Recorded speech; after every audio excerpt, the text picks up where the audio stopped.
ओम शांति। आज की अव्यक्त मुरली का शीर्षक है कर्म का आधार वृत्ति। बाबा ने कहा, आज प्रवृत्ति में रहने वाले पांडव सेना की भट्ठी का आरंभ है। अपने को पांडव समझते हो? निरंतर अपना पांडव स्वरूप स्मृति में रहता है। वह कभी अपने को पांडव समझते हो और कभी प्रवृत्ति वाले समझते हो। निरंतर अपने को पांडव अर्थात पंडे समझने से सदा यात्रा और मंजिल के सिवाय और कोई स्मृति रह सकती है? अगर कोई स्मृति रहती है तो उसका कारण कि अपना पांडव स्वरूप भूल जाते हो। स्मृति अर्थात वृत्ति बदलने से कर्म भी बदल जाता है। कर्म का आधार वृत्ति है। प्रवृत्ति वृत्ति से ही पवित्र अपवित्र बनती है। इसलिए पांडव सेना वृत्ति को सदा एक बाप के साथ लगाते रहे तो वृत्ति से अपनी उन्नति में वृद्धि कर सकते हो। वृद्धि का कारण वृत्ति है। वृत्ति में क्या करना है? अगर वृत्ति ऊंची है तो प्रवृत्ति ऊंची रहेगी। तो वृत्ति में क्या रखें जिससे सहज वृद्धि हो जाए? वृत्ति में सदा यही याद रहे कि एक बाप दूसरा ना कोई।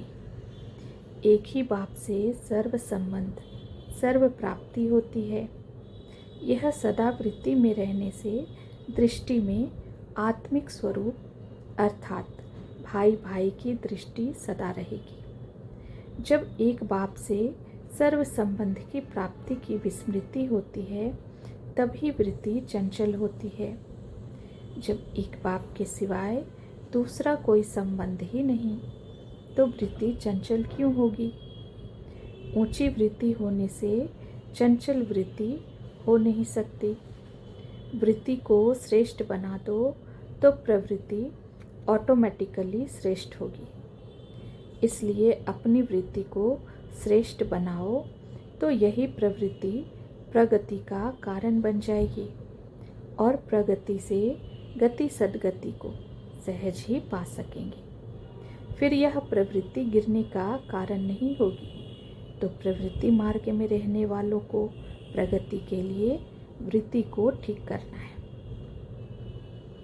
फिर यह वृत्ति के चंचलता की कंप्लेन कंप्लीट हो जाएगी। स्मृति व वृत्ति में सदा अपना निर्वाण धाम और निर्वाण स्थिति रहनी चाहिए और चरित्र में निर्माण।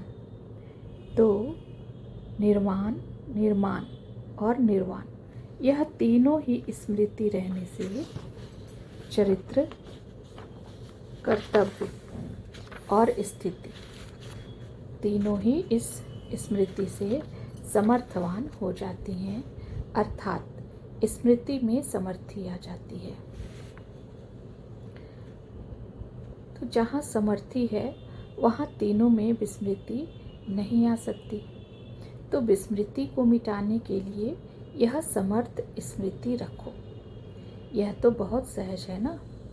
अगर चरित्र में निर्माणता है तो कर्तव्य भी विश्व निर्माण का ऑटोमेटिकली चलेगा। निर्माणता अर्थात निरहंकारी। तो निर्माणता में देह का अहंकार स्वतः ही खत्म हो जाता है। ऐसे निर्माण स्थिति में रहने वाला सदा निर्वाण स्थिति में स्थित होते हुए भी वाणी में आएंगे तो वाणी भी यथार्थ और पावरफुल अर्थात शक्तिशाली होगी। कोई भी चीज़ जितनी अधिक शक्तिशाली होती है उतनी क्वांटिटी कम होती है लेकिन क्वालिटीज़ अधिक होती है। ऐसे ही जब निर्माण स्थिति में स्थित होकर वाणी में आएंगे तो वाणी में भी शब्द कम लेकिन शक्तिशाली ज़्यादा होंगे।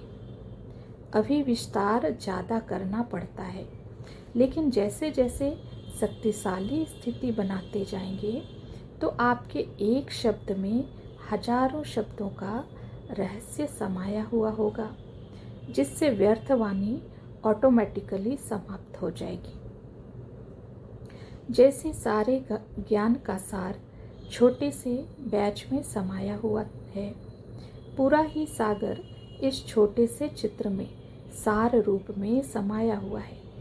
ऐसे आप लोगों का एक शब्द भी सर्व ज्ञान के राजों से भरा हुआ निकलेगा। तो ऐसी वाणी में भी शक्ति भरनी है। जब वृत्ति और वाणी पावरफुल हो जाएंगे तो कर्म भी सदा यथार्थ और शक्तिशाली होंगे। यहाँ बैटरी को चार्ज करने आए हो तो बैटरी को चार्ज करने के लिए सदा अपने को विश्व निर्माण करने के इंचार्ज समझो। अगर सदा अपने को इस सृष्टि के कर्तव्य के इंचार्ज समझेंगे तो सदा बैटरी चार्ज रहेगी। इस चार्ज से अपने को विस्मृत करते हो तभी बैटरी डिस्चार्ज होती है। इसलिए सदा अपने इस कर्तव्य में अपने को इंचार्ज समझो और फिर अपनी बैटरी चार्ज का बार बार चार्ट चेक करो। तो कभी भी संकल्प व कर्म में व आत्मा की स्थिति में डिस्चार्ज नहीं होंगे। फिर यह कंप्लीट हो जाएगी। यह भी कंप्लेन है ना, सभी में ज़्यादा यह कंप्लेन है। इसका कारण यह है अपने को सदा ऐसे श्रेष्ठ कर्म के इंचार्ज नहीं समझते हो।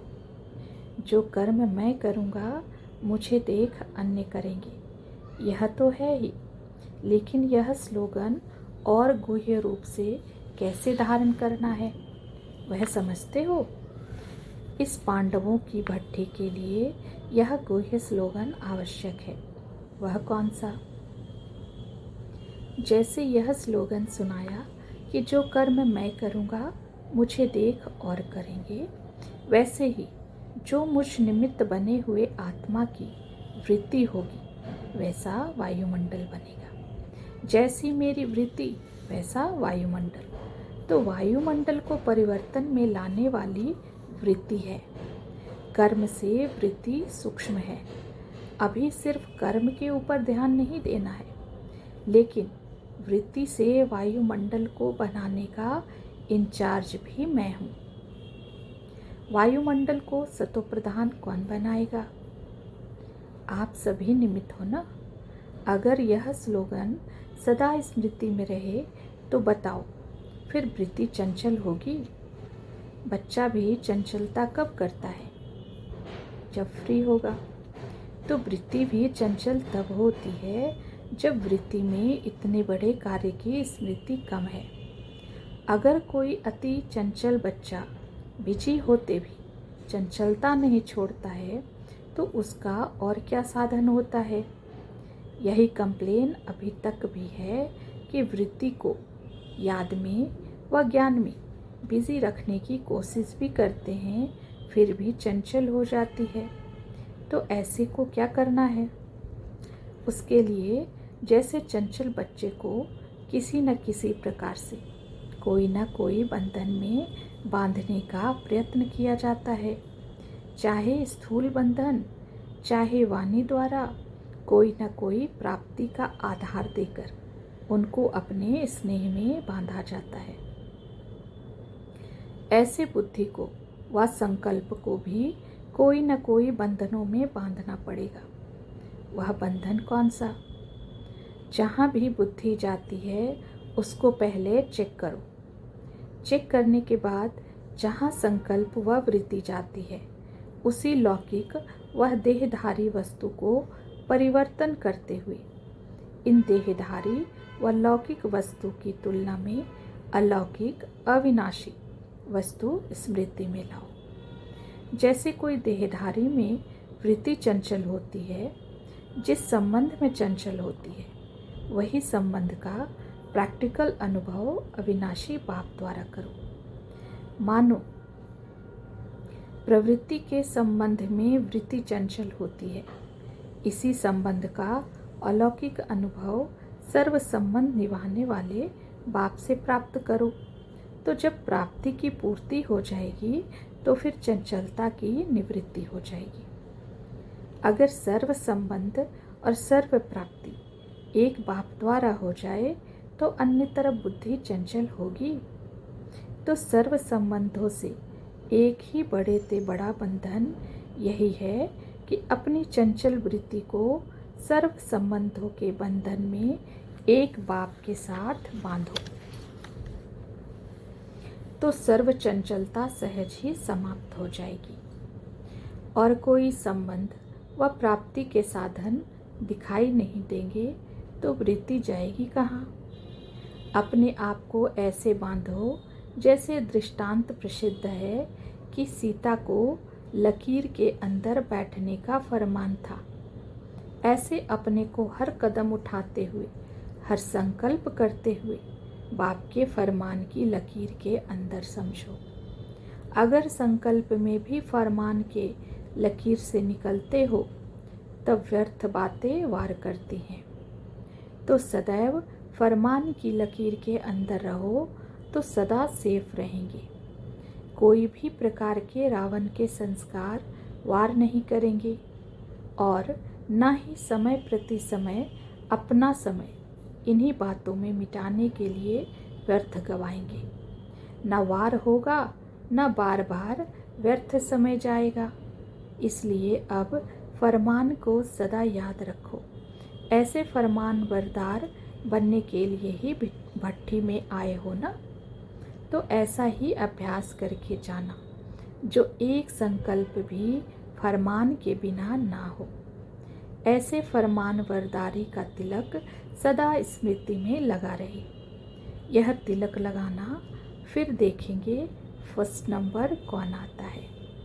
इस तिलक को धारण करने में फर्स्ट प्राइज लेने वाला कौन होता है। अच्छा, ओम शांति।